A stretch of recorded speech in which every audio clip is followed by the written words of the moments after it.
É uma alegria muito grande poder compartilhar com vocês, começando a compartilhar aquilo que vai ser o nosso assunto durante todo esse ano. Nós, esse ano, escolhemos como tema de todas as pregações, o tema geral do ano é para servir. Para servir não é especialmente pensando em serviço, pensando na ação de servir. Nós estamos pensando num coração de servir. Nós estamos pensando numa atitude de servir. Como se nós adotássemos servir aos outros como uma filosofia de vida, um estilo de vida, porque esse foi o estilo de vida de Jesus. E hoje nós estamos iniciando a primeira série de pregações que vai nos ajudar, as pregações vão nos ajudar a compreender essa atitude de servir. E o nome desta primeira série é Gentilmente. Por que gentilmente?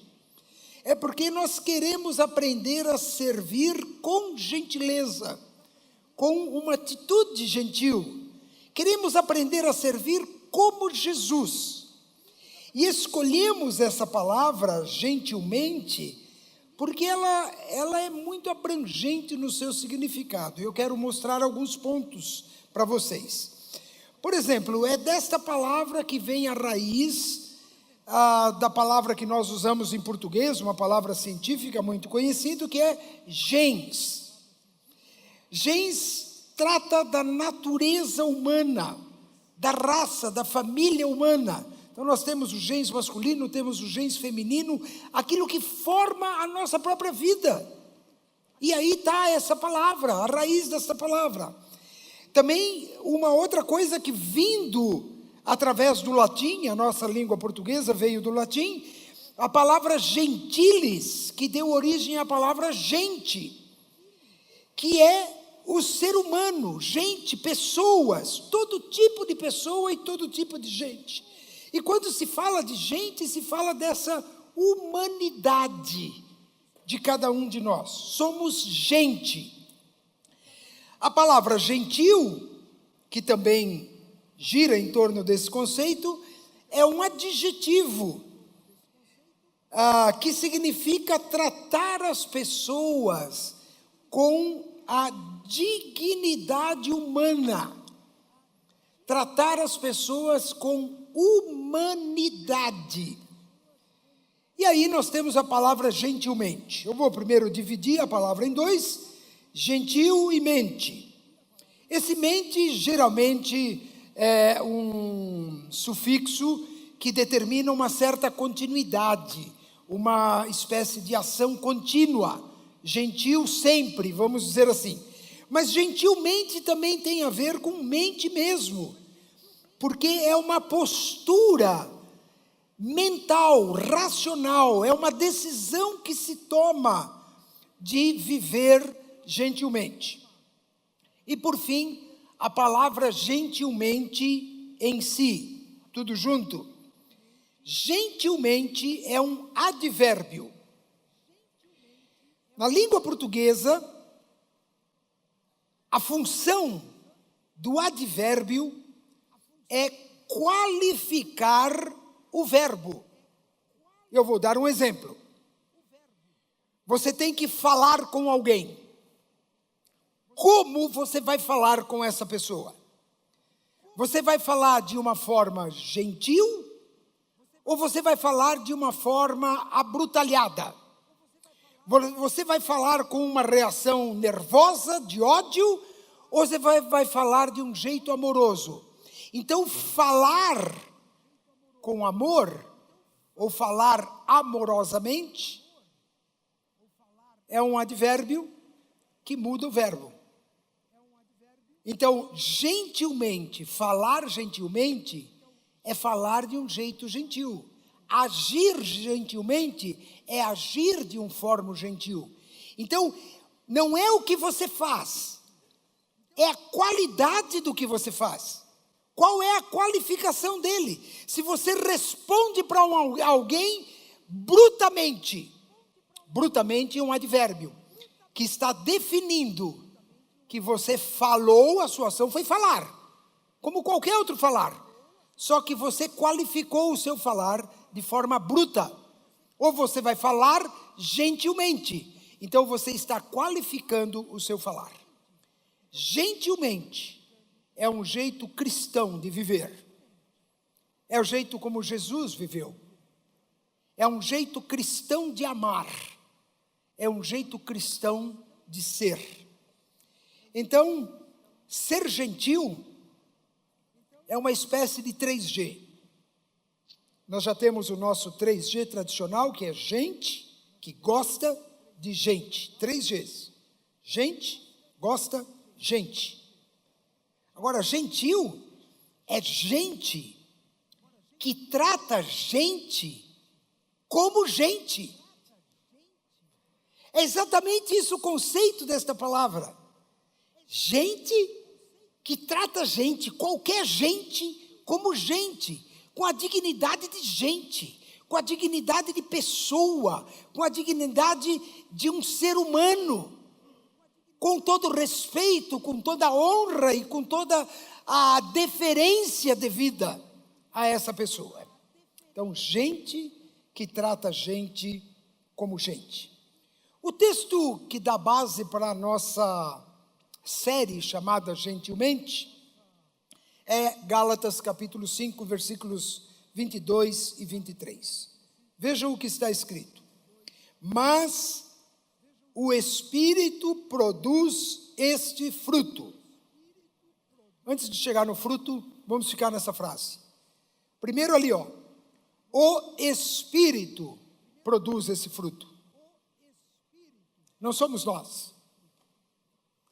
Tudo que vem abaixo, descrito ali como o fruto do Espírito, não é produto da nossa carne, não é produto do nosso egoísmo, não é produto da nossa força e da nossa capacidade. Aqui está escrito que quem produz esse fruto é o Espírito, não somos nós. É o Espírito que produz esse fruto. E a outra coisa interessante é que fruto está no singular. Interessante que não diz que o Espírito produz esses frutos. É um coletivo, é mais ou menos como se fosse um cacho de uva. Num cacho de uva, vocês têm um cacho, segura ali pelo cabinho ali, né? E você tem um cacho de uva, todas são uvas. Você tem um cacho. Tudo vem da uva, tudo é uva ali. É como se você descascasse uma mexerica, né? Uma bergamota, como a gente diz lá no sul. Você tem um monte de gomos, mas todos os gomos são mexerica. Você pega um gomo, outro gomo, outro gomo, outro gomo, o fruto como um todo é a mexerica. Agora aqui nós temos 9 espécies que fazem parte deste fruto do Espírito. Olhem só: amor, alegria, paz, paciência, amabilidade, bondade, fidelidade, mansidão e domínio próprio. Não há lei contra essas coisas. Todo mundo reconhece que isso é bom. Isso serve em qualquer lugar, na sua casa, na sua família, na rua, dentro do carro, fora do carro, no supermercado, no banco, em qualquer coisa que você vai fazer o dia inteiro, 24 horas por dia, tudo isso daqui todo mundo sabe que é bom. É o fruto do Espírito. É esse conjunto, esse cacho de obra do Espírito Santo. E não há nenhuma lei contra essas coisas, porque tudo isso é bom. E a gente sabe que é bom. O nosso problema é que nós não conseguimos produzir esse fruto. Não é fruto da carne. Não é fruto de sabedoria. Não é fruto da sua cultura. Não é fruto da sua educação. Nem é fruto da sua religião. é fruto do Espírito de Deus. Isso é fruto do céu, daquilo que nasceu no coração e na natureza de Deus. Nós, para sabermos bem da diferença disso, precisamos olhar o texto que veio um pouquinho antes de falar dos frutos do Espírito, que é o texto que fala dos frutos da carne. E está lá em Gálatas capítulo 5, versículos 19 até 21. Observem isso. Quando vocês seguem os desejos da natureza humana, os resultados são extremamente claros. Se você seguir a natureza humana, se você seguir o seu impulso humano, já se sabe o que vai acontecer. O produto que a gente consegue produzir, se a gente deixar o nosso instinto vencer, vai ser o quê? Imoralidade sexual, impureza, sensualidade, idolatria, feitiçaria, hostilidade, discórdias, ciúmes, acessos de raiva, ambições egoístas, dissensões, divisões, invejas, bebedeiras, festanças desregradas e outros pecados semelhantes. Repito o que disse antes: quem pratica essas coisas não herdará o reino de Deus. Vocês percebem que tem um jeito carnal de se viver. Tem um jeito instintivo da natureza humana de viver. Isto é, seguir os nossos impulsos, seguir os nossos desejos, seguir o nosso ego, seguir o nosso eu acima das coisas. E isso só resulta em coisas ruins. Nós não podemos deixar que esse jeito de viver domine a nossa vida. Agora, depois do texto de frutos do Espírito, há outros 2 versículos que falam de um outro jeito de viver.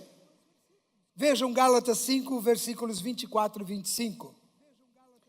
Aqueles que pertencem a Cristo Jesus crucificaram as paixões e os desejos de sua natureza humana. Uma vez que vivemos pelo Espírito, sigamos em direção do Espírito, a direção do Espírito em todas as áreas da nossa vida. Que magnífico isso!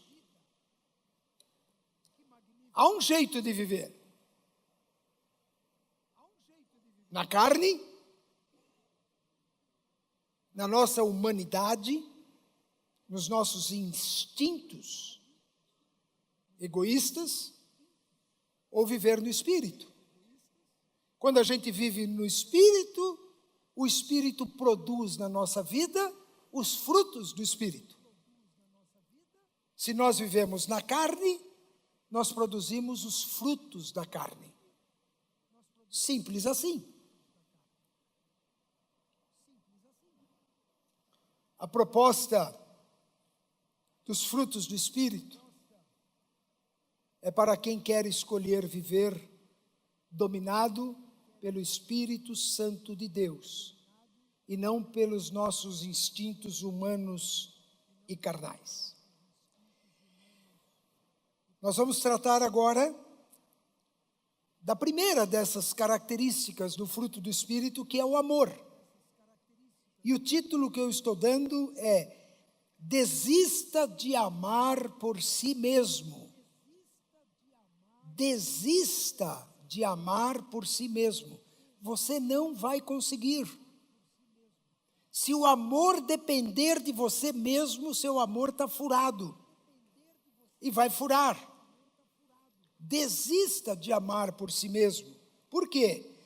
Porque só Deus é capaz de amar. Só Deus é capaz de amar de uma forma plena e completa. Deus é plenamente santo, é plenamente justo, e Deus é amor. Então Deus pode amar. Deus age sempre com justiça, e Deus é sempre santo. Deus não peca, Deus não erra, Deus não falha. Deus é perfeito. E é interessante que nós fomos criados à imagem e semelhança de Deus. Mas eu queria mostrar um pouquinho como que isso funciona, porque existem muitas filosofias por aí, e até religiões, que se apegam nesse ponto. Não, nós somos capazes porque fomos criados à imagem e semelhança de Deus, porque nós somos reflexo de Deus, porque a natureza de Deus está dentro de nós, e a nossa finalidade é brilhar e fazer como Deus e ser como Deus. Não é assim. Não é assim porque o homem foi de fato criado à imagem e semelhança de Deus. O homem foi criado para ser justo em todas as coisas, só que ele não é. O homem foi criado para ser santo em todas as coisas, só que ele não é. O homem foi criado para amar na sua plenitude, só que ele não ama. O pecado distorceu a imagem e semelhança de Deus. Nós temos a imagem de Deus, sim, mas uma imagem distorcida pelo pecado. Eu quero colocar uma figura na tela para vocês observarem. Essa figura ilustra bem aquilo que a Bíblia ensina a respeito disso. Vocês estão vendo ali uma mão e estão vendo uma sombra. Aquela mão é a mão verdadeira, de carne e osso, certo? Mas ali tem uma sombra da mão embaixo. Aquela sombra é daquela mão. Aquela sombra não é da minha mão, porque não é a minha mão que está lá, é a mão de alguém, é a mão de uma mulher que está ali. Aquela sombra de mão é da mão daquela mulher, não sei quem foi que tirou essa foto. Mas se aquela mulher tirar a mão dali, a sombra vai sair também. Porque aquela sombra só existe porque aquela mão existe. Mas aquela sombra, ela não tem vida, ela não tem sangue, ela não é quente, ela não tem emoção, e a sombra não faz nada, não produz nada. Aquela mão pode fazer, mas a sombra não. A sombra é apenas uma sombra. Aquela sombra é da mão. Então nós somos apenas sombra daquilo que Deus criou. Apenas uma sombra. Nós não somos mais como a criação original. Nós não temos mais a capacidade de sermos perfeitos. Nós não temos a capacidade de sermos justos. E nós não temos a capacidade de amar. O pecado corrompeu a nossa natureza humana. Eu tenho repetido isso várias vezes. Se Adão não tivesse pecado, ele estaria vivo até hoje. E sabe como ele estaria vivo? Perfeitamente saudável, sem nunca ter cometido nenhum pecado. Ele teria gerado muitos filhos, e os 2 primeiros filhos, Caim e Abel, também estariam vivos até hoje. Porque Caim não teria matado Abel. Caim estaria vivo, uma vida santa, justa, boa, e Abel estaria vivo até hoje também. Mas eles pecaram. Eles pecaram. E o que aconteceu? Eles morreram. E além de morrer, um matou o outro. No caso dos filhos. O pecado corrompeu a nossa natureza humana, como Deus tinha idealizado.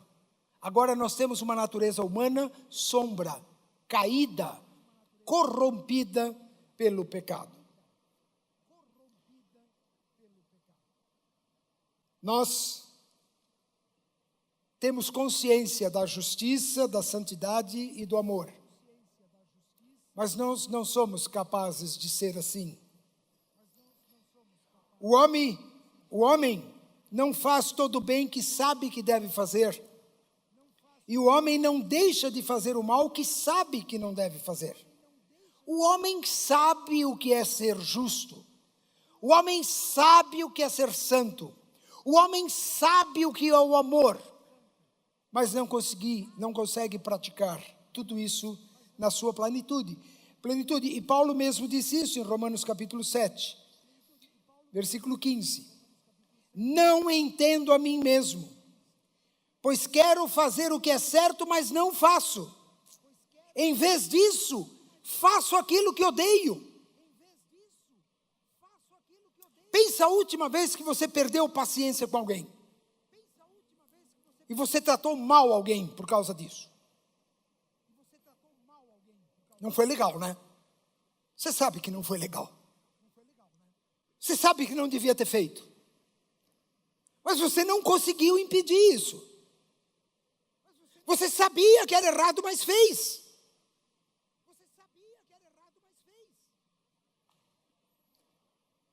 Esse é o nosso problema. O pecado nos limitou para o bem e abriu as portas do mal, livremente, para nós cometermos os próprios pecados. Nós temos um programa muito especial aqui na igreja, indicado, em certo sentido, é indicado para todos nós. Quem é que não tem problema? Mas indicado para qualquer pessoa que esteja enfrentando alguma angústia na sua vida. Alguma decepção, alguma dor, alguma enfermidade sua ou dos parentes, alguma impropriedade na maneira de viver, alguma quebra de relacionamento, seja lá o que for, se chama Celebrando a Restauração. O Celebrando a Restauração é um programa que procura trazer orientação para quem está sofrendo qualquer tipo de dificuldade, para dar força, para dar um caminho, para dar a orientação daquilo que se deve fazer para vencer as dificuldades. E eles se baseiam em vários passos e vários princípios. O primeiro princípio que se aprende no Celebrando é: reconheço que não sou Deus. Admito que sou impotente para controlar a minha tendência de fazer coisas erradas. Não sou Deus. Pastor Edu falou aqui nesses domingos, aqui anterior, nos cultos, de que não sou Deus. É a primeira coisa que nós temos que reconhecer, porque o que o diabo fez foi ele queria ser Deus. E ele tentou Adão e Eva, dizendo para Adão e Eva: se vocês comerem desse fruto, vocês vão ser iguais a Deus. Primeira coisa que nós precisamos reconhecer é que nós não somos Deus. Nós somos imperfeitos, nós somos incapazes. Nós precisamos da ajuda de Deus para viver uma vida justa, para viver uma vida santa, para viver o amor verdadeiro. Quando Jesus começou a convidar os seus discípulos, as pessoas para segui-lo como discípulos, lá em Lucas capítulo 9, versículo 23, diz o que ele fez. Ele disse à multidão: se alguém quer ser meu seguidor, se alguém quer, ninguém é obrigado. Se você quiser seguir a Jesus, você pode seguir a Jesus. Ele está oferecendo para qualquer pessoa. Se alguém quiser seguir a Jesus, pode seguir a Jesus. Só que aí ele dá 3 condições. Ele diz o que essa pessoa pode fazer para se tornar seu discípulo ou seu seguidor. E a primeira é: negue-se a si mesmo. A segunda, tome a sua cruz, diariamente a sua cruz, e siga-me. Mas a primeira, negue-se a si mesmo. É preciso se desvestir de si mesmo. O nosso problema nas nossas reações instintivas é que nós deixamos o nosso ego, o nosso eu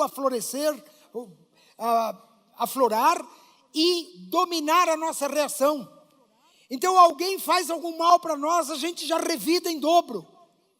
Alguém fala de um jeito meio atravessado, a gente já vai de 2 jeitos atravessado. Alguém diz A e a gente diz o abecedário todo.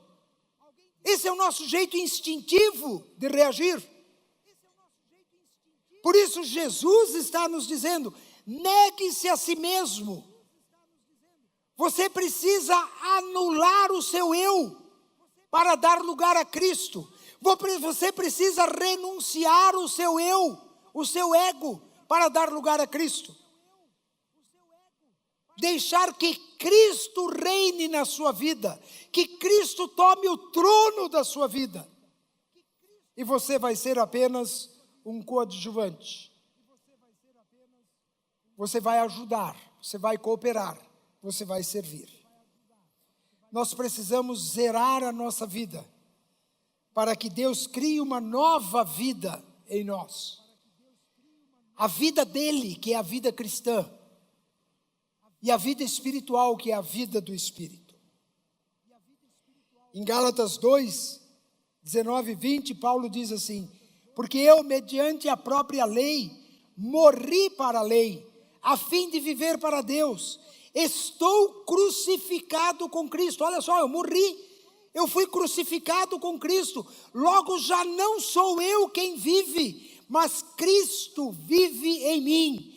E esse viver que agora tenho na carne, agora que eu estou aqui nesse mundo, eu vivo pela fé no Filho de Deus, que me amou e a si mesmo se entregou por mim.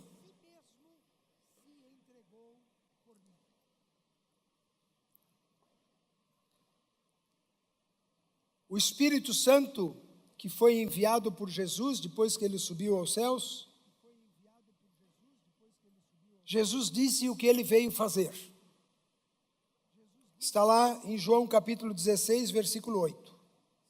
Quando ele vier, olhem só, 3 coisas: convencerá o mundo do pecado, convencerá o mundo da justiça e convencerá o mundo do juízo. O que é isso? Ele vai convencer do pecado porque ele vai convencer cada pessoa que sabe que é pecadora. E quando a gente fala de pecado, as pessoas dizem: cara, você fala de pecado, o que é esse pecado? Não existe. Não existe? Pois então eu vou te dizer que pecado existe e existe na sua vida. Peraí, pastor, como assim? Não, eu vou dizer de uma forma gentilmente, certo? Vou dizer para os pais aqui, né? Sou pai, sou avô já, mas vou dizer para os pais. Você sabe que tipo de pai você deveria ser, certo? Eu quero te fazer uma pergunta. Você é 100% pai, não como a sua esposa acha que você deve ser, ou como seus filhos acham que você deve ser. Você é 100% pai como você acha que um pai deveria ser? Eu duvido que um pai vai dizer sou, a não ser que ele diga assim: não, eu sou um pai malandro, e eu sou assim porque eu quero ser assim, e sou assim, assumidamente sou assim e pronto. Aí está tudo ruim, né? Aí amassa e joga no lixo. Que vida é essa? Nós sabemos que nós somos pecadores. Pecado significa não alcançar o alvo. Então eu pergunto para as mães aqui: mães, vocês são mães perfeitas? Pastor, nenhuma mãe é perfeita. Por que não é? Podia ser, não podia? Você sabe tudo o que você podia fazer para ser perfeita, mas você não faz. Você não alcança o alvo. Isso é ser pecador.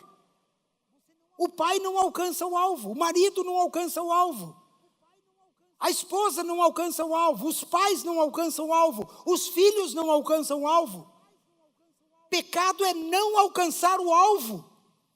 Toda vez que você fica abaixo do alvo, você está pecando.